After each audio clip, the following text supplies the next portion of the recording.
Hello everyone, welcome again. In this video, I am going to discuss how to mock the post request using WireMock framework. First, let us discuss the scenario which I am going to use for this video. There is an application which is deployed on my local system. This application exposed REST endpoints, and one of the endpoint is post. Using the post endpoint, I can create new resource for the application. So let me show you how to use the post endpoint exposed by the application. This is the endpoint URL. As the application is deployed on my local system, that is the reason the base path contains localhost.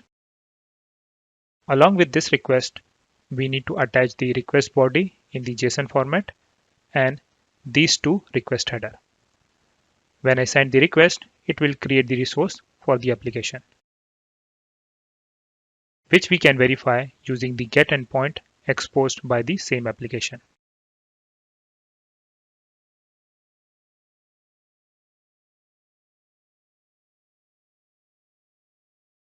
So let me give you the high-level overview of the workflow. So first, we are going to create the WireMock server. After this, we are going to create the stub for the post request, and then we are going to register the stub with the WireMock server. A stub can be defined as the definition which is used for creating the mock. Every stub has two parts: request definition and response definition. For the test, we are going to use the rest assured framework. When the WireMock server identifies a request that is defined by the request definition, it will intercept that request and then uses the response definition to return the response for that request. So this is the high-level overview of the workflow. Now let us discuss about the design. So in our case, there are two variable factors. First is the response body and the definition of the stub itself. So for that, I'm going to create two interfaces. So the first interface is for the stub, and I will call it as abstract stub provider. Another interface is for the response body.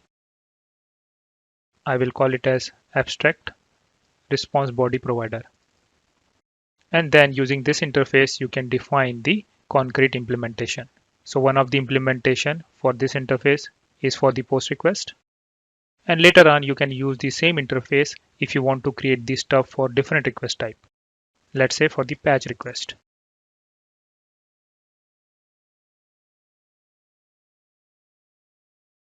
So with the help of interfaces, I am decoupling the concrete implementation. So this will get clear once we start implementing and using these interfaces in our test code. And similarly, you can create the concrete implementation for the response body provider also. Let's say one of the implementation is default response body and another could be empty response body.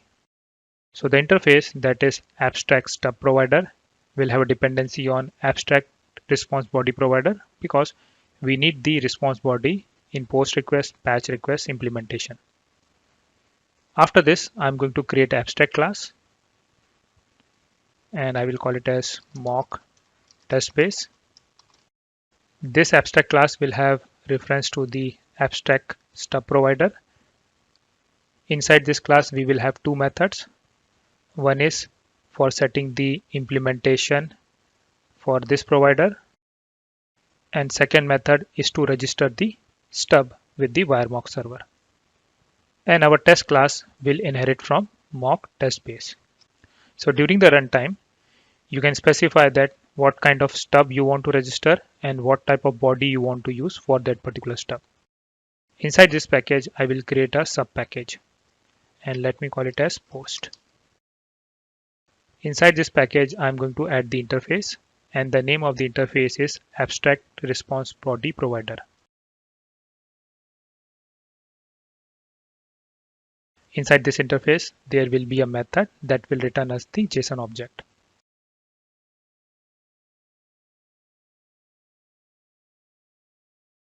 If you look at our post request, both the request and response body are in the JSON format, and I can create that kind of body using this class.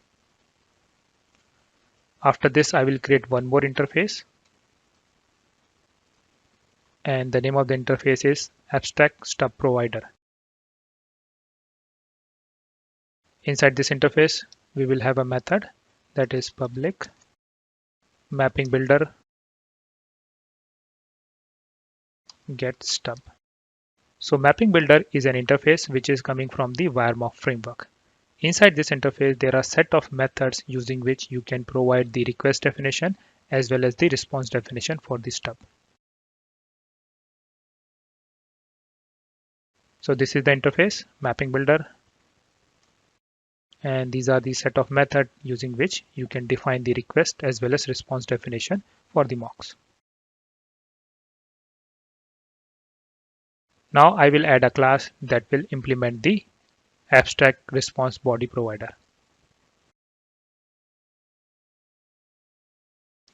And the name of the class is default response body.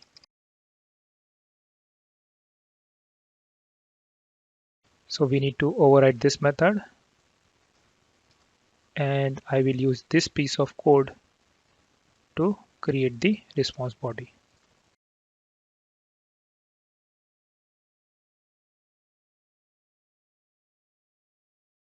In the similar manner, I can create another class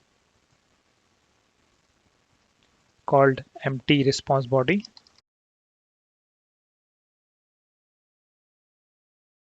which will also implement the same interface. And inside this, the implementation will be simple. Return a new JSON object. So as you can see here, with the help of interfaces, we are decoupling the concrete implementation, and we can set this behavior in the test class itself. After this, I will create another class that is going to implement abstract stub provider. So post stub provider. This class will implement abstract stub provider interface.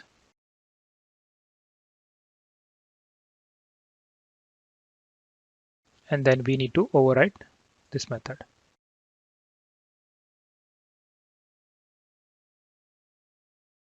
So post stub provider has a dependency on the abstract response body provider. So I'm going to fulfill that dependency with the help of constructor. So here I will create two variables. One is for the response body provider, and the second one is for the context path. The implementation of this interface will be used for defining the response body, and this variable will be used to define what request WireMock should intercept. And to initialize these variables, I will use the constructor.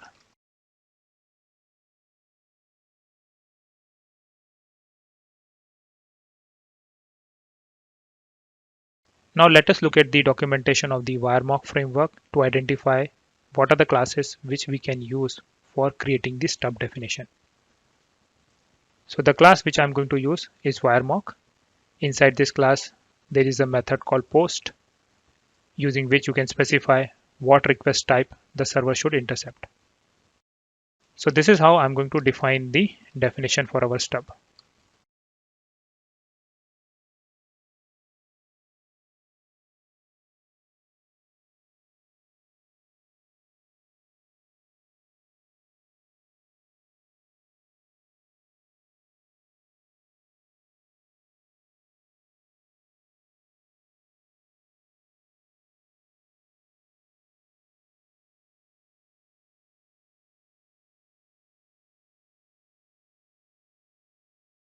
So this is the definition for the mock. Whenever we receive a request post on a given context path, which contain the header accept as well as content type, and the request body has the ID and the brand name, then intercept that request and respond back with 200 status code and with the response body. So wiremock.post this dot context path. If you look at the return type of the post, it returns the mapping builder, and now I can use the mapping builder interface to define rest of the configuration. With headers, accept header and the content type header.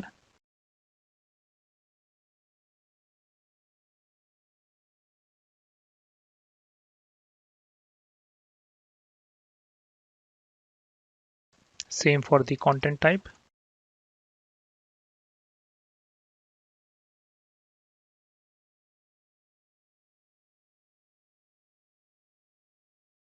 And then we will specify the body.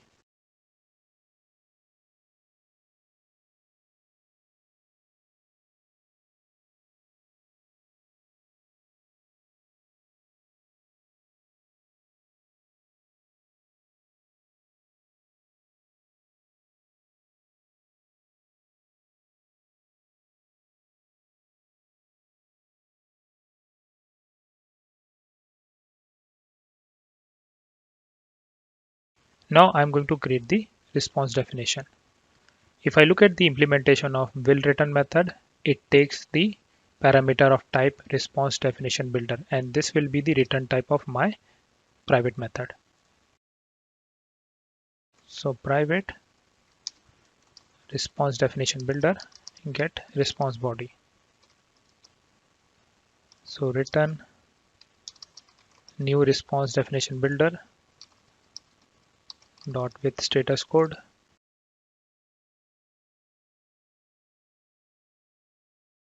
http status dot OK with header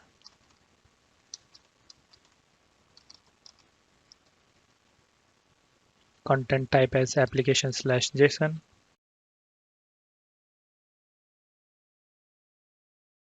and with body.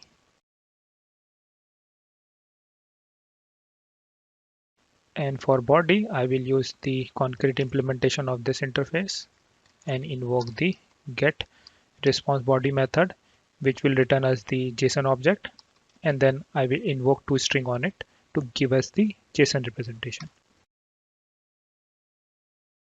And I'm going to call this method here. And then I'm going to return this builder.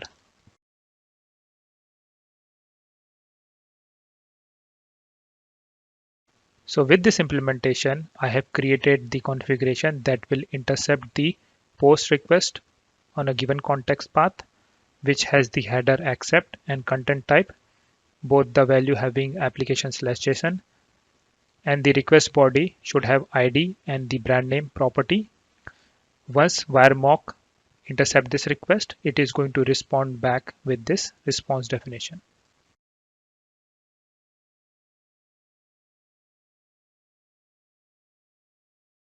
So after this, we are going to create our mock test base.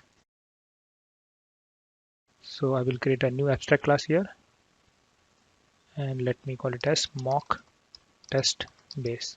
All the test classes are going to inherit from this test base. So inside this class, I'm going to create a variable of type abstract stub provider and a setter method for this provider.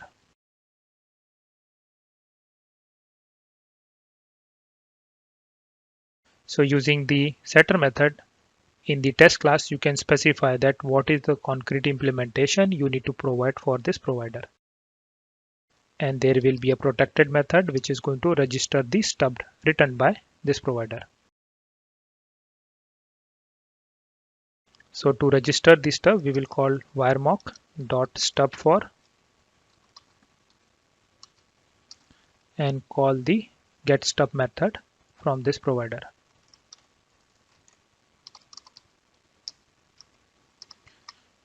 So this is going to register the stub. Now let us create our test class. This class is going to extend from our mock test base. First, I'm going to create some static variable for the port and the host.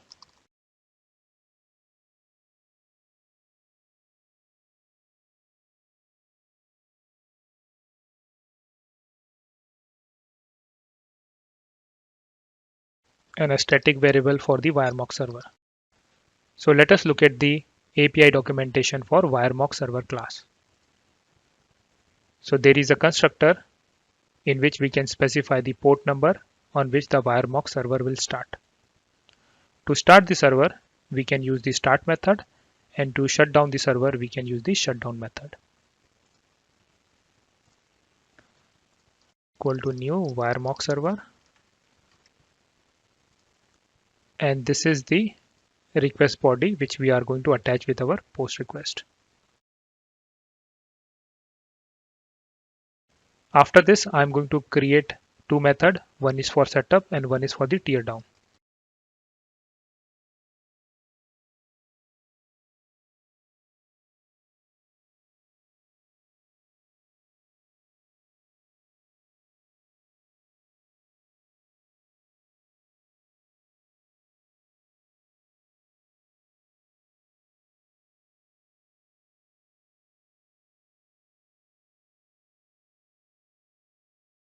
We know that we need to start the server only once, so I can start the server in the implementation of before class method.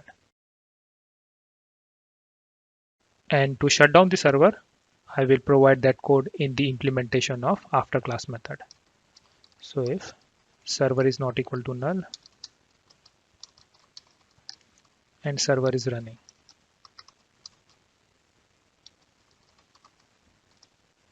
then shut down the server.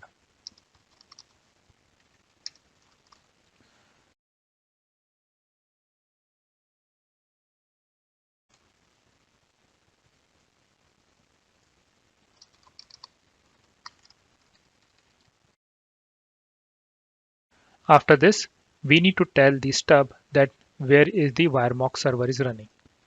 So for that, I will again use the WireMock class, and there is a method inside this class called configure, where you can specify the host and port where the WireMock server is running. So host and port.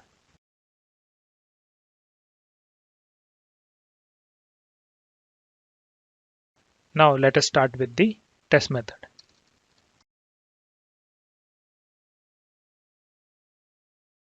So first we need to set up the stub.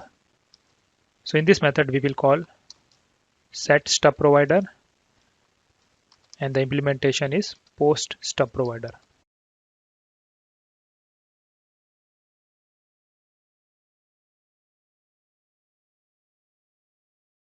And the body provider is default one.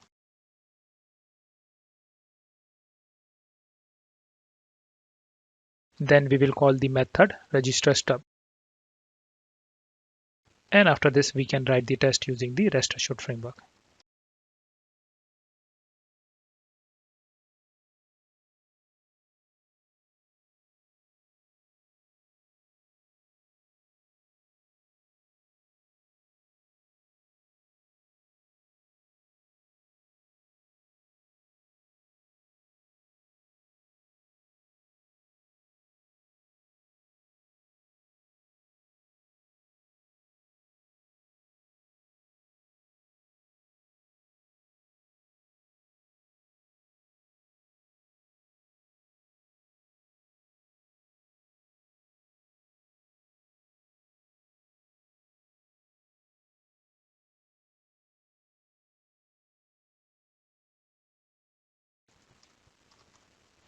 Let me put the debug point in the before class method as well as inside our test method, and run this script in a debug mode.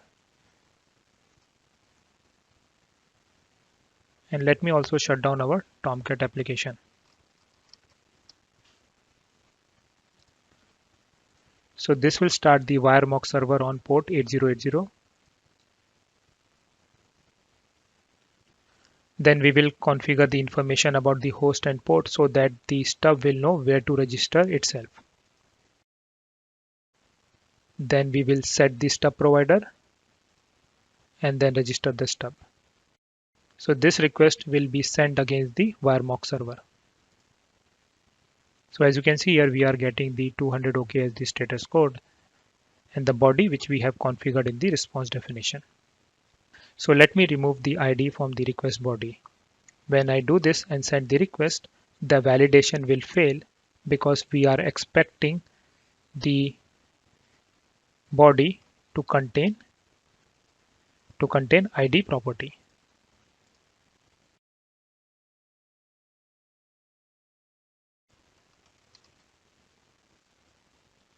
And then I can continue my execution.